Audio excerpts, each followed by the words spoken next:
있게 하여 주시옵소서. 이 모든 말씀 예수님의 이름으로 기도드립니다. 아멘. 담지하라 담대하라라는 제목으로 이 시간 말씀을 전하도록 하겠습니다.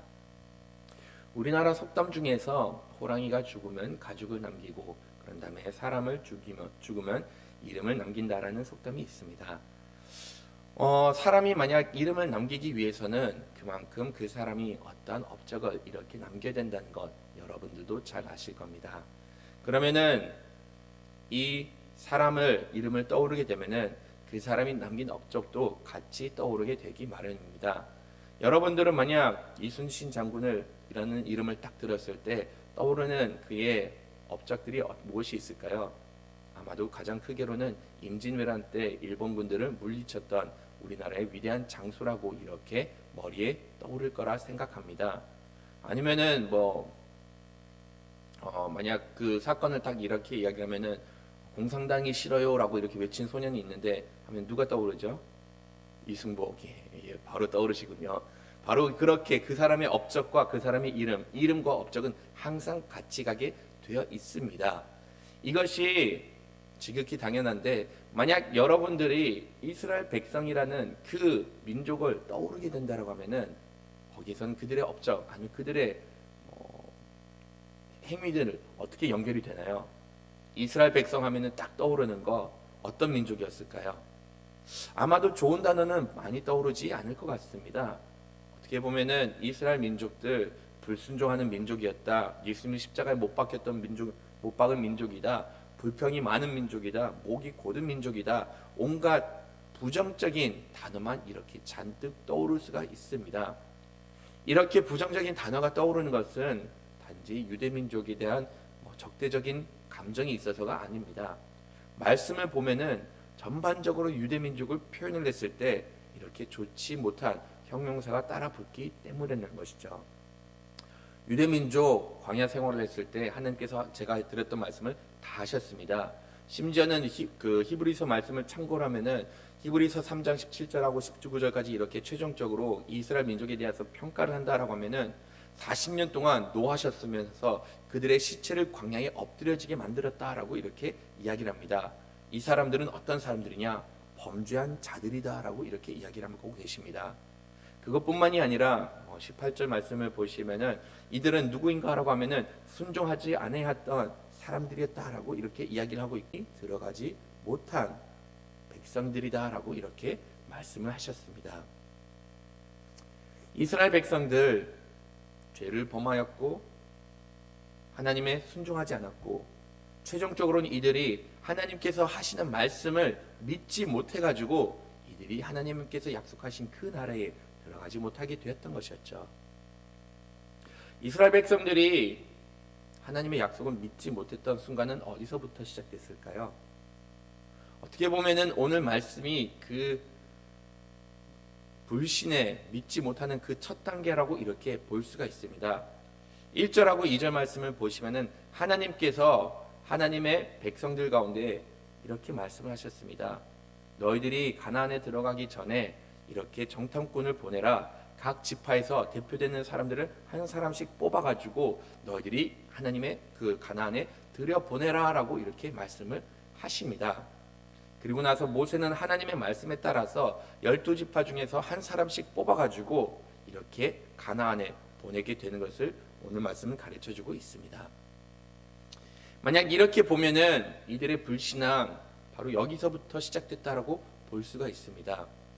물론 이 말씀을 딱 봤을 때 아니 하나님께서 이들에게 말씀하셔서 보낸 건데 그건 하나님의 뜻에 따라서 행한 것이 아니냐, 오히려 이렇게 하나님의 뜻에 따라서 행했기 때문에 이렇게 사람들이 불신앙이 갖게 된 것이 아니냐라고 이렇게 하나님께 잘못을 미루려는 그런 사람들을 간혹 보곤 합니다. 근데 이 말씀을 우리가 좀 바르게 이해하려고 하면은 이 전체적인 흐름과 전체적인 각도, 다양한 각도에서 이 말씀을 살펴볼 필요가 있습니다. 과연 여기서는 하나님께서 그들을 보내라라고 말씀을 하셨는데 이것이 과연 하나님의 뜻이었을까요? 이 사건에 대해서 신명기에서도 동일하게 기록이 되어 있는 것을 보게 되는데 신명기 1장 21절하고 22절 말씀 한번 좀 지금 찾아서 같이 보도록 하겠습니다. 몇 페이지 좀 돌려서 신명기 1장 21절하고 22절 말씀 한번 다 같이 읽어보도록 하겠습니다. 조금만 기다리고 찾아보겠습니다. 다 찾으신 줄 알고 같이 읽도록 하겠습니다. 너희의 하나님 여호와께서 이 땅을 너희 앞에 두셨은즉 너희 조상의 하나님 여호와께서 너희에게 이르신 대로 올라가서 차지하라. 두려워하지 말라. 주저하지 말라 한즉 너희가 다 내 앞으로 나와 말하기를 우리가 사람을 우리보다 먼저 보내어 우리들을 위하여 그 땅을 정탐하고 어느 길로 올라가야 할 것과 어느 성읍으로 들어가야 할 것을 우리에게 알리게 하자 하기에. 말씀을 보시면은 여기서는 하나님께서 정탐꾼을 보내라고 말씀하지 않으셨습니다. 하나님께서 이스라엘 백성들에게 하신 말씀은 무엇이냐? 올라가서 차지하라. 두려워하지 말라. 주저하지 말라라고 이렇게 명령을 하셨습니다. 이것이 하나님의 뜻이었고 정작 하나님께서는 정탐꾼을 보내라는 하나님의 계획이 없었던 것을 보게 됩니다. 하나님께서는 오히려 아주 강력하게 올라가서 차지하라, 두려워하지 말라, 주저하지 말라라고 이렇게 명령을 하셨습니다.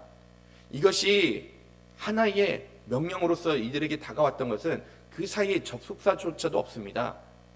올라가서 그리고 두려워하지 말라, 그리고 주저하지 말라라고 이렇게 한 것이 아니라 그냥 이 모든 것이 마치 하나의 명령인 것처럼 너희들이 만약 올라가가지고 두려워하지 않고 올라가고 하면은 바로 이 모든 것을 차지하게 될 것이다. 방법과 어떤 길로 가야 될지 이것조차도 생각할 필요 없이 어차피 내가 너희들에게 준 이 땅이니까는 그냥 두려워하지 말고 무작정 올라가도 된다라고 이렇게까지 말씀을 하신 겁니다. 하나님께서는 처음부터 이 땅을 약속을 하셨습니다.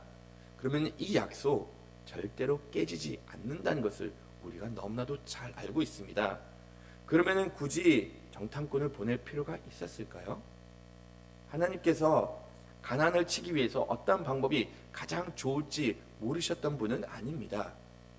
정탐꾼을 보내는 것은 어떻게 보면은 이스라엘 백성들이 하나님께서 약속해 주신 그 땅을 차지할 수 없을까라는 그런 두려움 가운데 자신들을 위해서 이렇게 정탐꾼을 보내기를 원했던 것이었습니다.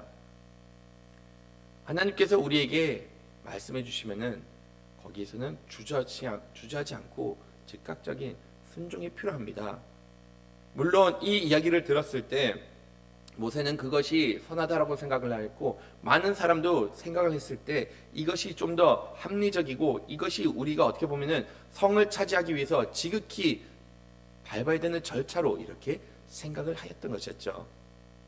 근데 하나님께서 일하실 때는 사람의 방법을 동원하지 않고 하나님께서 일하실 때는 오히려 우리로부터 요구하는 것 그냥 순종하라. 내가 최상의 방법을 알고 있으니 내가 너를 인도해 주는 대로 그냥 믿고 따르라라고 이렇게 말씀을 하신 겁니다. 사람들은 간혹 하나님의 일을 하나님의 말씀을 들었을 때 그런 가운데 어떻게 하면은 내가 그 방법을 좀 더 좋은 방법으로 이끌어 갈까, 좀 더 좋은 방법으로 이 하나님의 뜻을 이룰까라고 생각을 하고 고민을 할 때가 간혹 있지만은 하나님의 방법이 최선의 방법입니다. 하나님께서 말씀하신 것이 가장 좋은 방법이었기 때문에 여기에 대해서는 우리가 더하고 뺄 것이 전혀 없다라는 것을 분명히 알아야 됩니다. 하나님께서는 이들이 정탐꾼을 보내지 않기를 원하셨는데 그러면 이것을 왜 민수기에서는 하나님께서 이렇게 말씀하셨다라고 기록이 되어 있을까요? 사람들이 그것을 원하였기 때문에 하나님께서는 그것에 대해서 막지는 않으셨습니다. 하나님께서 이것을 그냥 그런데도 분명히 알아야 될 것은 비록 막지는 않았지만은 이것이 하나님의 뜻인지 아닌지는 다시 한번 살펴볼 필요는 있었던 것이었죠. 사람들이 이것을 원하였기 때문에 내가 이것을 원하고 이것이 왠지 하나님의 뜻을 이루는데 우리에게 도움이 될 것이다라고 이렇게 사람들의 요구가 있었으니 그러니까 하나님께서는 만약 너희들이 요구를 한다라고 하면은 내가 이것을 그냥 허락해 준다라고 이렇게 말씀을 하신 겁니다. 근데 우리가 분명히 알아야 될 것, 하나님께서 허락하신다고 해가지고 이것이 하나님의 뜻이 아닐 수가 있음을 분명히 기억해야 됩니다. 이들은 이렇게 하나님 우리가 그러면은 사람을 보내야겠다라고 이렇게 말하고 그냥 단독직입적으로 그 일들을 이렇게 추진해 나간 것을 보게 됩니다. 어떻게 보면은 비록 이들이 믿음이 부족해가지고 사람을 세우고서 사람을 정탐꾼으로 보내겠다라고 결정을 하였으면은 이 결정에 대해서 먼저 하나님의 뜻 또한 물어볼 수가 있었던 것이었죠. 하나님, 지금 우리가 정탐꾼을 보내려고 하는데 이 정탐꾼을 보내는 것이 하나님의 뜻입니까? 아닙니까? 이런 것을 하나님께서 원하십니까? 원하지 않으십니까? 라고 한 번쯤은 물어볼 필요가 있었는데 신명기 말씀을 살펴보던 민수기 말씀을 살펴보던 이렇게 하나님께서 이것을 나의 뜻이니 나의 뜻대로 너희들이 정탐꾼을 보내라는 그런 하나님의 그 뜻은 찾아볼 수가 없다는 것이죠. 사람들이 말하였으니까는 그래 그럼 너희들이 하고 싶은 대로 해라라고 이렇게 말씀을 하신 겁니다. 여러분들도 그런 것 간혹 경험을 하셨을 거라 생각을 해요. 저도 지금 자녀를 키우면서 이 자녀들이 하고 싶은 것 웬만한 것은 다 허락을 시켜줍니다. 이들이 궁금해가지고 애들이 그냥 제 아들 같은 경우는 냉장고 문을 열어가지고 그 냉장고 안에 서 있는 것을 그렇게 좋아합니다. 냉장고에 뭐가 들어있는가 한참을 그것을 쳐다보면서 물건은 거기서 다 뒤집어 놓습니다.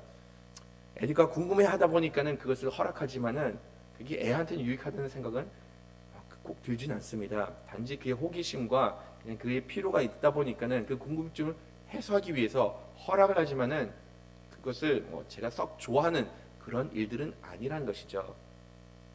하나님께서도 어떻게 보면은 이들이 이를 통해서 교훈을 받기 위해서 이렇게 허락을 했을 수가 있지만은 이것이 하나님의 뜻이라기보다는 오히려 사람들이 원했던 것임을 이렇게 보게 된다는 것이죠. 근데 우리가 분명히 알아야 될 것, 하나님의 뜻과 사람의 뜻은 일치하지 않을 때가 있다는 것은 우리가 분명히 알아야 됩니다. 그리고 무엇보다도 하나님의 뜻은 선하지만 사람의 뜻은 선하지 않을 때가 훨씬 더 많다는 것이죠.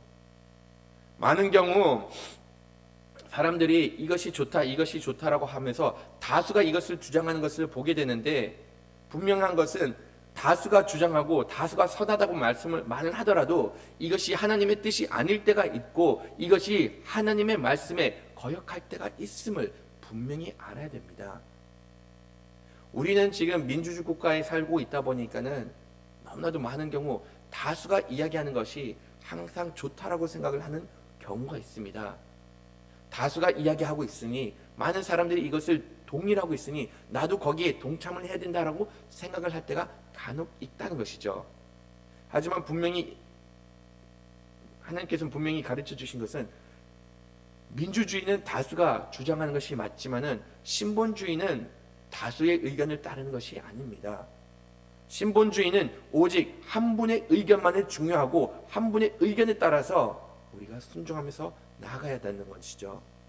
하나님께서 말씀하시면은 그 어떤 사람이 이야기한다고 하더라도 그것이 선한 것이 아니라 오직 하나님께서 말씀하신 그 한 가지만이 선하다는 것을 깨닫고 거기에 순종해야 됩니다. 세상이 가르치는 것, 최근에도 제가 이런 것들을 듣게 되었는데 정말로 하나님께서 가르치는 것과 다르다는 것을 배우게 됩니다. 최근에 제가 이렇게 들었던 것은 자녀들에게 인사를 강요하지 말라라는 그런 이야기를 듣게 되었습니다. 그래서 제가 그것을 보면서 아니 왜 자녀들에게 인사를 강요하지 말라는 것가를 이렇게 물어보니까는 그 배경은 결과적으로는 강압적으로 어떤 일을 시키게 되면은 이 아이들이 나중에는 부당한 것을 행해야 될 때 그 강압을 이기지 못하고 강압적으로 그것을 따르게 된다라고 이렇게 이야기하는 것을 듣게 되었습니다. 그래서 자기가 자기 의견을 펼칠 수 있도록 아이들에게 인사 같은 것조차 강요하는 것이 바람직하지 못하다라고 이렇게 듣게 되었습니다. 들으니까 너무나도 어처구니가 없더라고요. 애들이 불의를 동참하지 않도록 부모가 어렸을 때부터 그 어떤 것도 강요하는 것이 옳지가 않다라고 하면서 인사조차도 가르치는 것이 옳지 않다라고 이렇게 들었는데 어딘가의 앞뒤의 논리가 맞지 않습니다. 옳은 것을 가르쳐 줘야지 잘못에 들은 것을 대항할 수가 있는데 옳은 것조차 가르쳐 주지 않고 잘못된 것에 따르지 않도록 조심시켜야 된다는 것은 어디 앞뒤가 맞지가 않다는 것이죠. 예절을 가르쳐 줘야지 어른들에게 공경할 수 있는 그러한 자세를 배우게 되는데 예절을 가르치는 것 중에 하나는 무엇이냐? 어른들의 말을 순종하는 것을 또한 가르쳐 줘야 된다는 것이죠. 그런데도 세상의 교육을 오늘날 보면은 많은 사람들이 이야기하는 거, 자녀들에게 무엇이든지 강요하는 거 옳지 않다. 다수의 의견들 이런 것들을 이야기하는 것을 듣다 보니까는 지금 이 시대가 가르치는 것, 정말로 하나님의 말씀과는 다른 것을 가르치고 있구나. 하나님의 말씀은 분명히 자녀들에게 순종하라는 것을 가르쳐주고 있는데도 불구하고 세상 사람들은 온갖 맞지 않는 이유를 대면서 이것이 옳다, 저것이 옳다라고 하면서 오히려 하나님의 말씀을 거스리는데도 불구하고 이것이 마치 선한 것처럼 가르쳐주고 있다는 것이죠. 하나님께서는 하나님의 뜻을 순종하는 것을 원하고 계십니다. 다수가 원한다고 해가지고 그 다수의 말을 듣는 것이 아니라 오히려 하나님께서 올라가서 치고 두려워하지 말고 주저하지 말라라고 이렇게 말씀하셨으면 그 말씀에 따라서 움직이기를 원하고 계신다는 것이죠. 만약 하나님께서 이런 좋지 않은 결정을 그래도 허락하셨다라고 하면은 그러면 여기서 중요한 것은 최소한 이런 일을 진행을 했을 때 하나님을 경외하는 사람, 정말로 하나님을 두려워하는 사람을 이렇게 뽑아가지고 하나님의 일에 동참을 시켜야 됐었습니다. 그런데 오늘 말씀을 보시면은 이 정탐꾼들이 각 지파에서 대표자들을 이렇게 뽑았다는 것은 볼 수가 있습니다. 근데 여러분들이 이 이름들을 읽으면서 이 이름들이 어느 정도 낯이 익으신가요? 저도 이제 예전에 신정원에 들어가기 위해서 공부를 하였고 그때 정말로 많은 족보들을 이렇게 외웠습니다.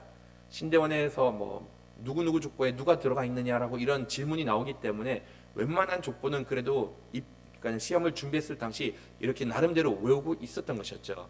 근데 저도 이 말씀을 묵상하면서 여기 있었던 이름들 엄청나게 생소하더라고요. 이런 이름들이 성경에 있었나라고 이렇게 얘기를 했는데 여기 있는 이름들 중에서 여기에만 딱 한 번 등장하는 이름들이 있습니다. 뭐 말씀을 보시면은 여기 갓디엘이라는 이름 성경 어디서도 볼 수가 없습니다. 갓디도 여기서밖에 볼 수가 없고 암미엘이라는 이런 이름들 다른 데서 찾아볼 수가 없습니다. 이들이 이렇게 정탐꾼으로 불렸는데도 불구하고 이들이 믿음이 좋았던지 아니면 이들이 나중에 하나님을 위해서 어떤 일들을 했던지 그런 것들은 단지 찾을 수가 없고 단지 그 지파의 그 아들들이었기 때문에 이렇게 선택되었다는 것을 보게 됩니다. 물론 여기서 뭐 갈렙과 여호수아가 있기는 있었지만은 그 이외의 이름들은 성경에서는 거의 등장하지도 않는 그러한 사람들이었다는 것을 보게 됩니다. 믿음이 없는 사람을 하나님의 일을 하도록 이렇게 시키다 보니 끝내 그들이 가져올 수 있었던 그 결과물은 결국에는 하나님의 뜻을 바라보지 못하고 세상적인 관점으로 그 모든 사건들을 분석을 하다 보니 이들이 내는 보고 좋을 수가 없다는 것을 이미 직감을 할 수가 있었던 것이었죠. 하나님의 일을 할 때는 하나님을 경외하는 사람들이 필요한 것을 보게 됩니다. 여호수아도 이것을 분명히 잘 깨달은 것 같아요. 나중에 광야 생활 40년을 하고 난 이후에 다시금 여호수아가 정탐꾼을 보냈을 때 그때 어떤 사람들을 보냈죠? 많은 사람들도 보내지 않았습니다. 차라리 믿음이 성실한 그런 두 사람만을 보내가지고 최소 조건, 두 증인이 필요한 그 최소 조건을 갖추고 난 다음에 오히려 여기에 대해서 하나님에 대한 약속을 신뢰하는 사람들을 보내면서 그 약속이 이루어질 수 있도록 이렇게 일을 진행해 나간 것을 보게 됩니다. 믿음이 좋은 사람, 많은 사람이 아니라 정말로 하나님을 경외하는 사람을 이렇게 보냄으로 인해서 끝내는 하나님의 뜻이 이루어진 것을 보게 됩니다. 오늘날 우리가 살아갈 때 다양한 관점으로 세상을 바라볼 때가 있습니다. 근데 이럴 때마다 우리가 마음에 새게 될 것, 사람들이 어떻게 이야기하든지 간에 거기에 대해서는 동조할 필요가 없습니다. 만약 우리가 하나님의 자녀로서 하나님의 뜻을 실행하고 있다라고 하면은 매 순간마다 하나님의 의견을 물어보는 것이고, 사람들의 이런저런 이야기를 듣는 것이 아니라 성경이 우리에게 말씀해 주신 것을 듣고 거기에 따라서 순종할 때 비로소 그제서야 우리가 하나님의 약속이 우리의 삶 가운데 이루어지는 것을 경험을 할 수가 있게 됨을 가르쳐주고 있습니다. 하나님의 자녀로서 살아가는 거 쉽지 않습니다. 하나님의 약속이 우리 삶 가운데 이루어지는 것 믿는 거 쉽지가 않지만은 우리가 분명히 알 수 있는 것, 하나님께서는 약속하신 것을 분명히 이루어지니 의심치 말고 하나님께서 명령하신 대로 순종하는 여러분들이 되기를 간절히 바라겠습니다. 다 같이 주기도문의 예배를 마치도록 하겠습니다.